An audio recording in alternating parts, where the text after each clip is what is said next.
Welcome back to Sledgehammer Horror, guys. I am Ken Sledge, and let's talk horror. Now, today I am joined by the beautiful Sarah of Horror. Sarah, how you doing today? I'm doing good. It's just really hot here in Sweden, so I'm sweating a lot, but otherwise I'm good.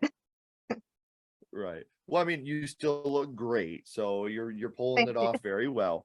Now, before we get into the reason why we're here, I want to talk about you a little bit, Sarah. She started watching horror movies at an early age and writing horror screenplays at the age of 12, which is absolutely insane to me. In 2016, she wrote and acted in her first feature film called Sargad. Sargad? Am I In close? Sweden, it's Sargad. It's Okay, it's hard to know that the J is sometimes the G is sometimes a J. So okay. Sargad. So Sarjad. Mm-hmm. I tried. I'm sorry. um, that was released in 2017. After that, she continued acting, writing, and directing movies, with her most recent short horror comedy being Create Your Killer. Um, Now, in 2020, you also made a move to start reviewing horror movies on your YouTube channel, Sarah of Horror. And you were reviewing with the Bitches of Horror YouTube channel since 2015. So you just kind of separated yourself into your own. I want to dissect this a little bit. First off, let's Okay. talk about your screenwriting and your acting. What really gave you the push to want to start actually screenwriting and writing your own films and acting? I've always grown up with a huge love for slasher movies. So I always used to watch slasher movies. And then I just got really into creating and imagining my own worlds, my own like slasher movie worlds. And that is where I started writing. I just wanted Mm, to create these worlds, and mostly I kind of copied Friday the 13th and Scream and those types of movies, but I was 12, so that's okay.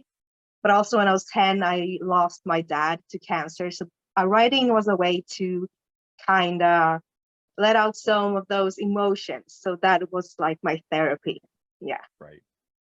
I understand. I lost my mother too, so I definitely understand how that goes. And you're acting, you're screenwriting, you're doing all that, and then you're like, you know what? We're gonna also do YouTube as well. What gave you the drive to push off and start doing Sarah of Horror on your own? Yeah, well, I met my best friend Jasmine Martinez, the other half of Bitches of Horror, in Mhm. 2015. And we would always watch horror movies, talk about horror movies. And she was like, you know what, Sarah, we should start a YouTube channel. Just, talk about horror movies. Why not? I'm like, okay. So we did that. And then we reviewed for about 5 years. And then the pandemic hit. And she also Mhm. kind of moved away a bit further away from me. So we really did not get an opportunity to meet and continue reviewing. So we're like, we'll take a break for now. And then I was like, well, nothing really is happening. I'm feeling creative, but I want to do something. So I started my YouTube channel, which I had used previously to just promote some trailers and stuff for my movies. And then I was like, well, I'm going to start reviewing movies that I have in my collection because I got a lot of them. Right. And that is why I started reviewing movies. And then I just kept on doing it because I really enjoy it.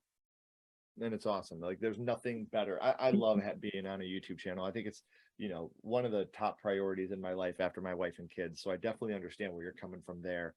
And the best part of all this, you guys don't have to go searching for Sarah's channels or her social media links because they are all right down here in the description. So make sure you're giving her a follow. Make sure you're subscribing to the YouTube channel so you can stay up to date on everything that she has coming up here in the future. So, Sarah, we know what you got going on in the future. We know what you're doing right now. But here for a little bit, I want to take it back to the past. And I want to talk Okay. about what got you started in the horror genre, your first horror movie. And Sarah, the first horror movie that you watched was. It was John Carpenter's Halloween, a true classic. And I was 6 years old when I first watched it, and it was kind of by mistake. I Mhm. think I'm not sure if I remember it exactly as how it was, but I think my mom and dad were in another room or somewhere in the house, and I started flipping the channels on the TV, and then Halloween was playing, and I don't know, I really liked the music. The first scene kind of Mhm. fascinated me, so I kept on watching, but at a low volume to not, disturb my parents because it was quite late.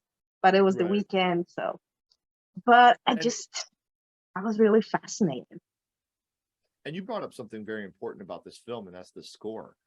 People that have never seen this movie, they still know the score to this film, and John Carpenter really was able to create something very special with the score of Halloween 1978. Um, so we know that you were a very young lady when you watched this for the first time, but which scene would you say it was that affected you the most? I would say the very first scene when uh, you don't see Michael, but you see someone put on a mask, and you only see through his point of view through the mask. And then this person walks around the house, and then he comes up to his sister's room, opens the door, and just kills her.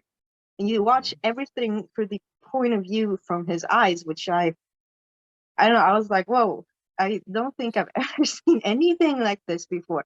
And then also the music and the atmosphere. And then when the parents come home and find Michael, when he's standing there with the knife and they pull off the mask, that was really kind of a shocking shot, because I was like, oh, that's a kid like me. And I was like, wow, Mhm. I did not expect that. Right. And I think that, once you really get that realization of this is a little boy, that's when you really get the idea of evil personified. Like if a Hmm. little kid can do something this evil, this wasn't like a mistake, this wasn't an accident. This was a premeditated murder committed by a 6-year-old boy with the darkest eyes, the devil's Yeah, eyes. because So he had a it, real purpose when he was walking. You could sense that, even though I was so young and didn't really know what was going on. But I was like, this person is going somewhere on purpose. He has something, or she Mhm. has something to do. Right. Yeah, they definitely had some motivation behind them.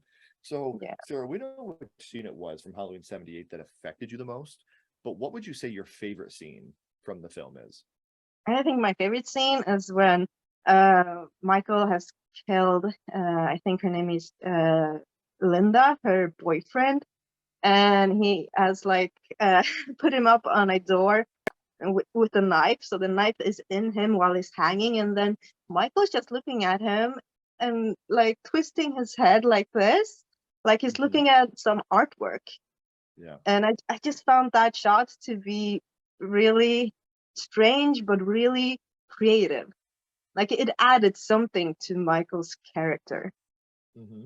And it's funny because that scene alone has been an influential scene in horror all across the world. Even now, still today in 2022, that scene is still such an influential scene. You're right. It's like he's still that little kid, and he sees his picture, his mom hung on the fridge with a magnet, and he's just, oh, I did that. That's awesome. That's my macaroni art right there. Yeah, there's And something like really naive and young about it, like mhm. curious.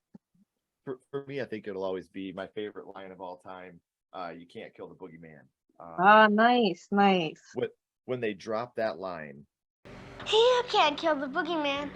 I just I can't come back from that. I love that line. I think that line is so perfectly placed, and it's such a scary line for a little kid to deliver. So Yeah, and it really I've feels always like had a huge love for that. he will live on forever, so to speak. Hmm.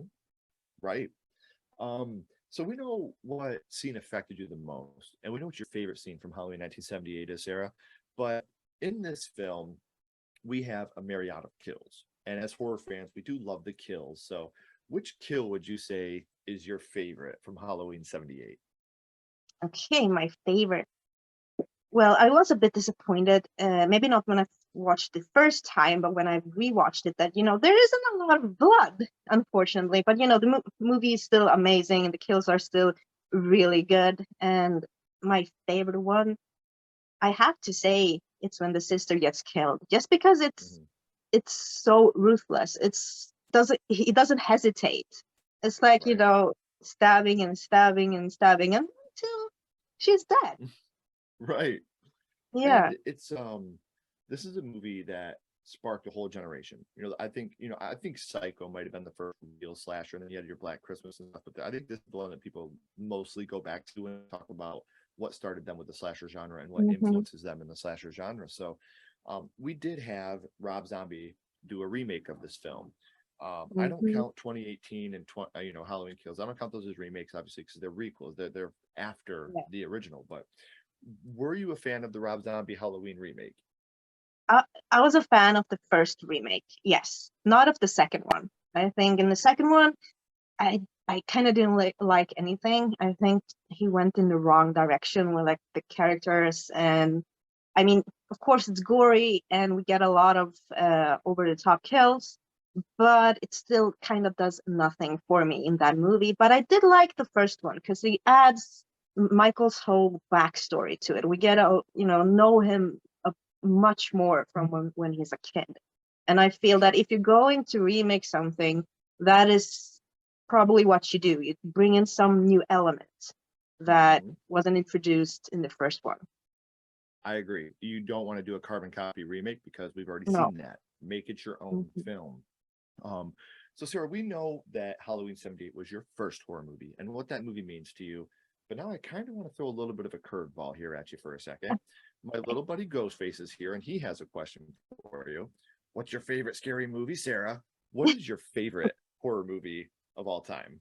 My favorite is actually Dario Argento's Suspiria from 1977. That is my all-time favorite and will always be ever since I saw it when I was, I think, 16. What an amazing movie. It's one of those movies that, seeing it as a younger person, it blew my mind. I had no idea looking at me for the first time. So were you a fan of the remake of Suspiria? No. No, me neither. No. I mean, it had like a few really good scenes, but overall it really disappointed me. But I can understand people that really like it, especially if someone maybe didn't like the original, they might find the remake to be more for them.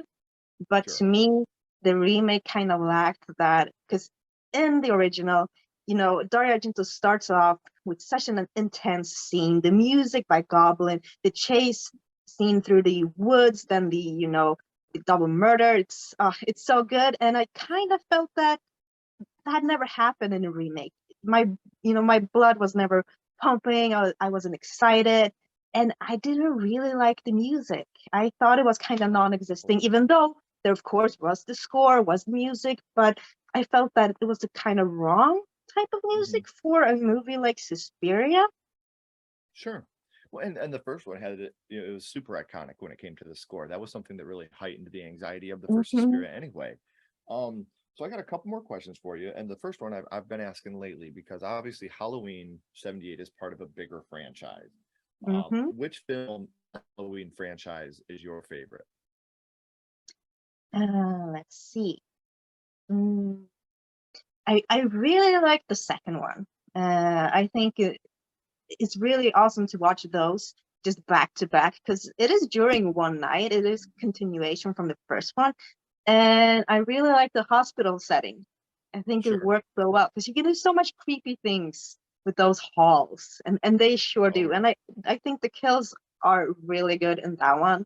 And we get a lot of more characters, and then they also refer to Ben Tramer from the first one. That was a fun little kind of detail. So I like those kind of details.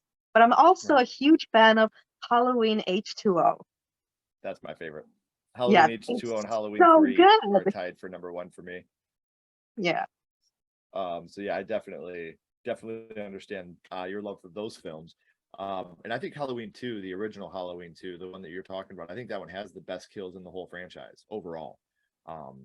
Because to me, Michael isn't known for his kills the way that Chucky, Jason, Freddy, I think they're known for their kills and how special and different their kills are. Michael, to me, has always just been the white bread of the kills. Like, I don't stab you.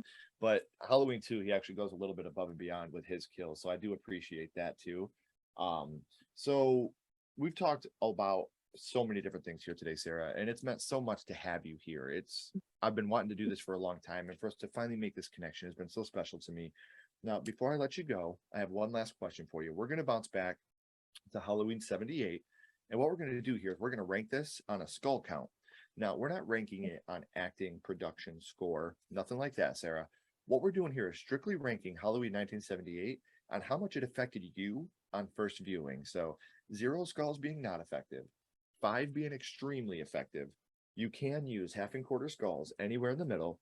Sarah, what would your ranking of Halloween 78 be? No, it has to be the highest score because it has stuck with me all the way since when I really started watching horror movies at the age of, I think it was 11, when I really started diving into all the slasher movies. And that one really stuck with me. Even though I Sure. kind of forgot its name, I remembered the music, I remembered the scenes, I remember the feeling that I got. And then when I found it again, immediately when the music came on, I got goosebumps and I was like, this is that movie that I saw. So, you know, it really made an impression, and it has made a life-lasting impression on me. That's so perfect. I do want to say again, Sarah, I know I said this a little bit ago, but being able to finally make this connection is so amazing to me. I've been wanting to do this for so long. I'm a big fan of your channel. So to have you here to learn how it started for you is super cool. And you guys can become big fans of her channel too by following her on social media and subscribing to her channel right down here in the description. So, Sarah, please don't go anywhere. I got a couple more questions for you. Yeah, of course. Everybody else, as Yeah. always, keep talking horror, stay what you are, and we'll see you guys soon.